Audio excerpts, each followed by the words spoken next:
This is Algebra 2, Unit 4, Lesson 12, on the number e and the natural logarithm. Now, there are many numbers in math that are more important than others because they find so many uses in either math or science. For example, the numbers 0, 1, the imaginary I, and pi. They have all their own values that are important when you're dealing with different kinds of calculations. In this lesson, we will be introduced to an important number given the letter E, named for its inventor, Leonard Euler. This number plays a crucial role in calculus and more generally in modeling exponential phenomena. Okay, so let's look at what the number e is. All right, the number e, like pi, e is an irrational number. Okay, it is a number that goes on forever. It is approximately 2.72.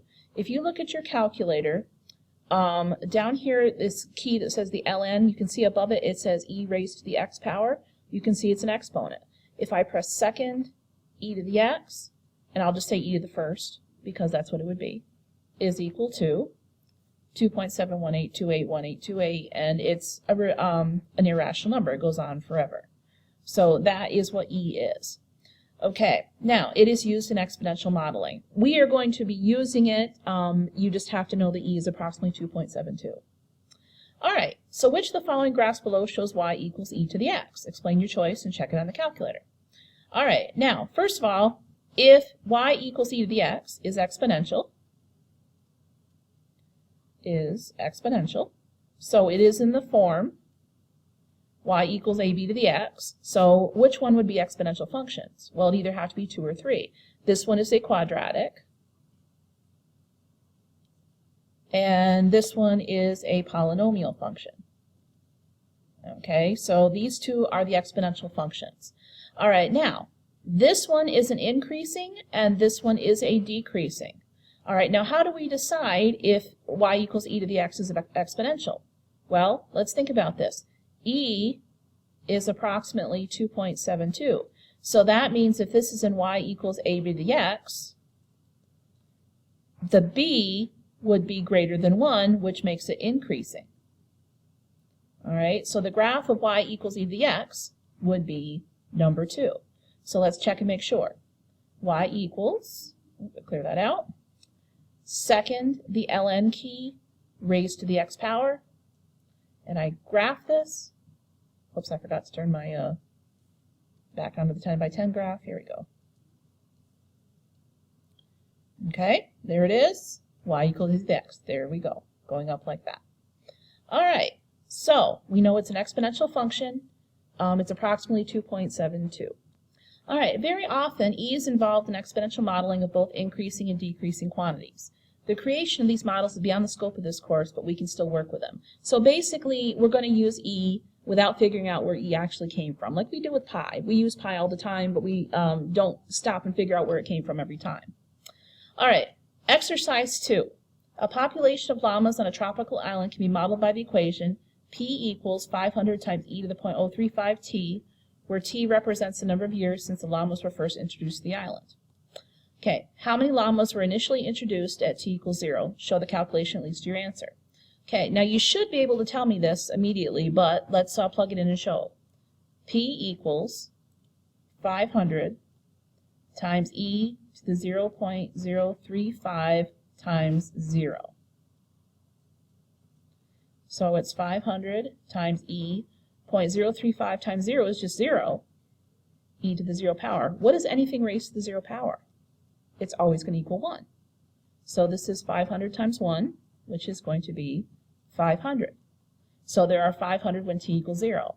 Now, you should have known that based on what an exponential function is. Remember that in an exponential function, the a value right here, this is the y-intercept, or starting value. So that should have been 500 when t is equal to 0. All right, now for part B. Algebraically, determine the number of years for the population to reach 600. Okay, so we want P to equal 600. So if I set this equation up, 500 e to the 0.035 t is equal to 600. Okay, so first thing I want to do is I want to get e by itself so that I can get rid of the exponent. So I'm going to divide both sides by 500. So if I get my calculator out, 600 divided by 500 is 1.2. So e to the 0.035t is equal to 1.2. Okay, so we need to know what e to this power is. Well, remember this is an exponent. So how do we do the inverse of an exponent? We take the log. So I'm going to take the log of both sides. Log of e to the 0.035t is equal to the log of 1.2. All right, now I need to solve this for t, so I need to get this exponent out here. Remember the rule for exponents when you're doing a log? This is multiplied, so this goes out in front. 0.035t log of e is equal to log of 1.2. All right, so to solve this for t, I have to get rid of the 0.035 and the log of e. Well, they're all multiplied together, so I can divide by both of them.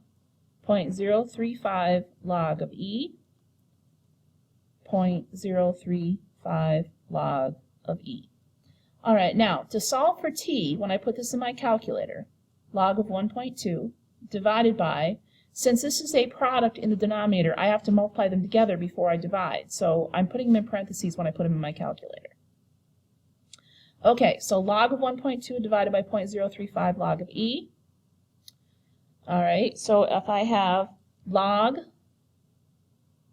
of 1.2, close your parentheses, divided by parenthesis 0.035 log. Now if you just want an e, if you look above the division sign in blue, right there you can see it's e, or you can use e to the x and just make it e to the first power. All right, so I'm just going to use this letter right here. There's log of e, close your parentheses.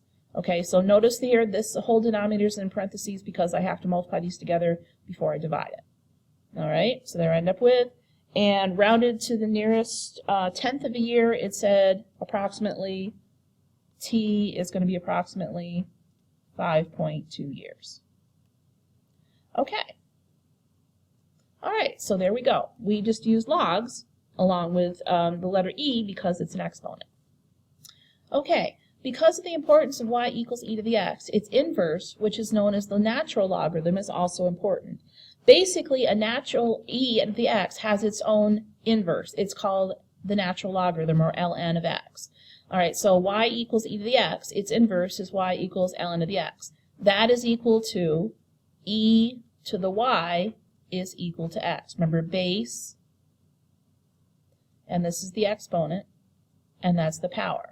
All right, now, it's basically the log of the e. It's called the natural log, ln. So when you're using an e, instead of using the log key, you use the ln key because it's mostly used as inverses, because one is the inverse of the other.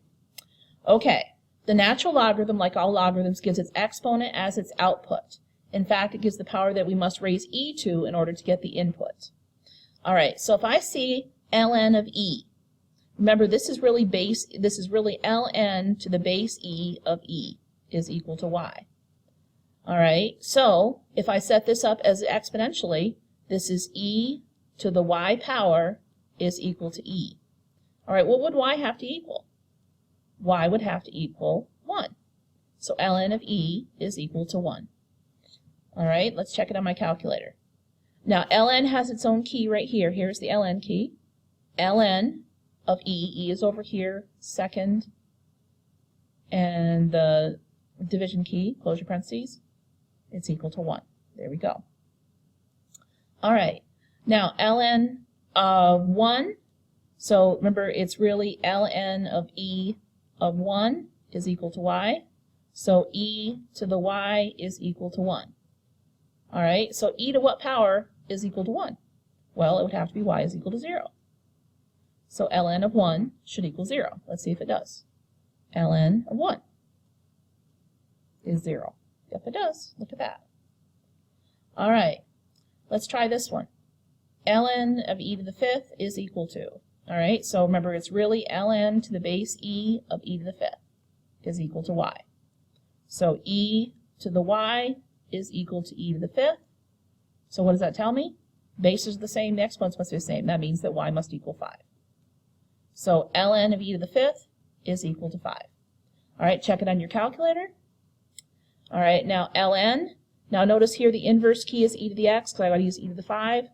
Second ln key to the fifth. And that is equal to 5. All right, so that makes sense because isn't ln of e equal to 1? And that would be 5 ln e when you use the exponent power. All right, ln of the square root of e. All right, well, let's see. This would be square root of e is e to what power? Well, let's see. That would be ln of e to the 1/2 power. All right, so remember this is base e. So e to the 1/2 is equal to e to the y. So I said that wrong. E to the y is equal to 1/2. E to the 1/2. All right, because the base is e. E to the y is equal to e to the 1/2. So y is equal to 1/2. So ln of the square root of e should equal 1/2. Let's see if it does. Ln of the square root of e, second button over here, close your parentheses, is 1/2. There we go. All right, so ln of e is very important. It's equal to 1 when you're doing that. So be very careful of your values. All right, the natural logarithm follows the 3 basic logarithm laws that all logarithms follow. So basically, natural logs work the same way as logs. All the rules apply. So let's take a look at some problems that deal with that. All right, which of the following is equivalent to ln of x cubed divided by e squared? All right, let's try it out. Well, this is a log, and this is division. So what is the rule for division when you're using logs? When you divide, you subtract the exponents. So let's set subtraction. This is the difference. So this is going to be ln of x cubed minus ln of e squared. Okay? These are both exponents, which means they're going to be multiplied by what's out in front. So this is 3 ln of x minus 2 ln of e. All right, now what did we say ln of e was equal to? Ln of e is equal to 1 because they're inverses of each other. E to 1 is equal to e. 3 ln of x minus 2 times 1, so 3 ln of x minus 2, and that would be number 2. Okay? All right, so all the exponent properties apply and logarithm properties apply when you're using a natural log because a natural log is an exponent. All right, let's look at the last exercise. We'll go over some of it and save some for the next class. A hot liquid is cooling in a room whose temperature is constant. Its temperature can be modeled using the exponential function shown below. The temperature T is in degrees Fahrenheit and is a function of the number of minutes m it has been cooling. All right, so here is our equation. T of m is equal to 101 times e to the negative 0.03 m plus 67. So what was the initial temperature of the water at m equals 0? Well, let's try it out. T of 0, plug in 0 for m, 101 times e to the negative 0.03 times 0 plus 67. Okay, so negative 0.03 times 0 is going to be 0. So this is 101 times e to the 0 plus 67. Whoops, plus 67. All right, what's e to the 0 equal to? It's equal to 1. So this is just going to be 101 plus 67, which is equal to 168. Okay, so at that initial temperature of the water was 168 degrees. Okay, so how do you interpret the statement T of 60 is equal to 83.7? All right, now what was the input rate here? This is actually m. All right, so this means after 60 minutes,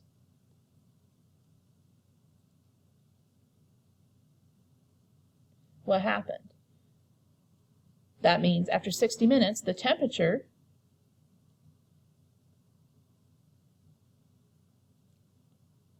is 83.7 degrees Fahrenheit. So there we go. Okay, so let's save these last two for the next class.